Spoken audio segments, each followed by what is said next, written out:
What's up, everybody? Today I'm going to be predicting the 2023 NBA offseason, and I'm just going to be covering some of the main guys. I'm not going to go in depth on every single person that's available in free agency, but I'm just going to go through some of the trades and free agency signings that I think are going to happen throughout this offseason. The elephant in the room entering this offseason is Damian Lillard and his availability to other teams, as he's been in Portland for a long time. They just haven't been able to get over the hump and win anything with him, and last season they just weren't very good. I think that he actually stays in Portland. I think that if there was going to be a deal done for him to go to another team, it would have been on draft night. Now that they have both him and Scoot Henderson, I do believe that he will stay in town, and I think that that duo could actually be really good, especially with Anthony Simons as well on that team, and Shaden Sharp. If Shaden Sharp can develop a little bit, shout out to my Canadian guy. But I do think that this team could be actually pretty decent this next year.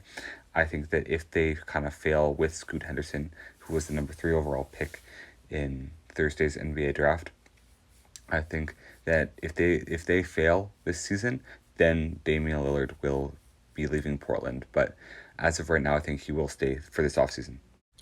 One trade that I want to predict for this offseason is Karl-Anthony Towns being traded to Atlanta for John Collins and picks.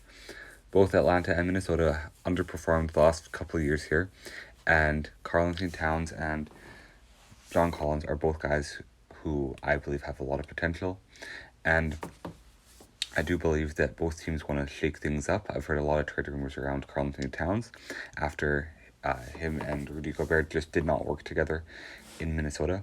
So I do believe that this trade will happen, or that they'll at least look at something like it, just due to underperforming for both teams, and shaking things up might be the best option for them. The biggest name entering free agency this year is James Harden, as he declined his player option to become a free agent. And I do think that he's going to go back to the Philadelphia 76ers, just because I think that one of the reasons he did want to leave was because of Doc Rivers, because there's been reports that him and Doc Rivers butted heads a lot. But I think that they have kind of resolved that by firing Doc Rivers, and now that they have Nick Nurse in town, I think that he'll sign there. And there's been also reports that there just hasn't been a lot of interest in James Harden outside of Philadelphia and kind of Houston, but I don't see a reunion with him, with Harden in Houston. But I do think that he will re-sign in Philadelphia on maybe a 2 to 3 year deal, and then maybe spend his last few years elsewhere as he gets a little bit older. Kyrie Irving is going to be another guy that you kind of have to watch for in free agency, because he's going to dictate a lot of how the free agency market works this year. And while it may be boring, kind of like the James Harden going back to Philly prediction, I think that Kyrie goes back to Dallas. I think that because we heard reports that he's been recruiting LeBron to Dallas, I think that he's happy there, and I think he's going to stay.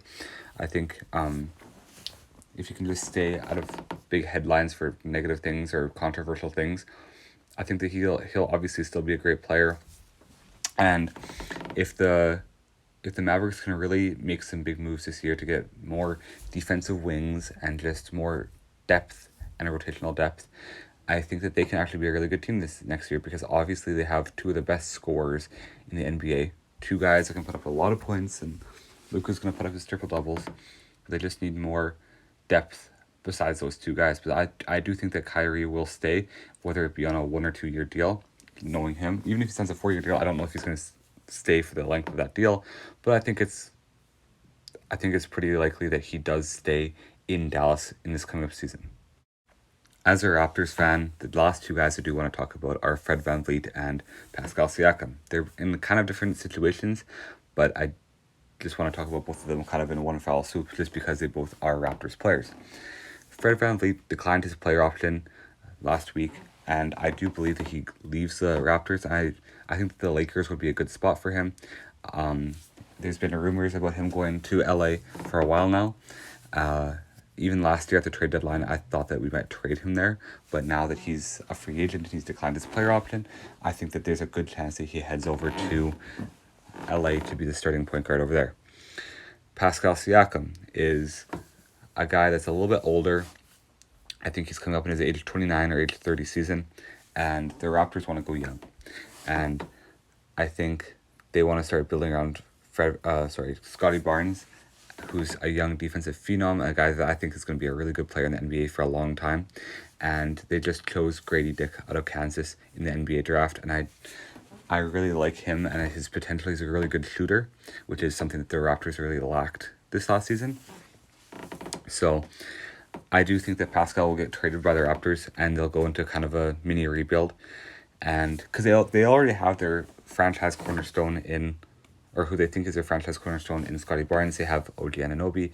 They have really good, solid players to surround Scotty Barnes with going forward. So I do believe that Pascal will be traded just so they can go young, and just because he doesn't fit their timeline. He's a great player. I love him as a Raptors fan, but I just don't think that he fits their timeline. Anyways, thank you for watching this video, guys. God bless you all. Let me know other players that you want me to cover going forward in the offseason, or NBA teams, or just any kind of video that you want to see going forward this NBA offseason. God bless you all, and I hope you have an amazing day. Make sure to like, comment, and subscribe to the channel. That'll help me out a lot. God bless you all.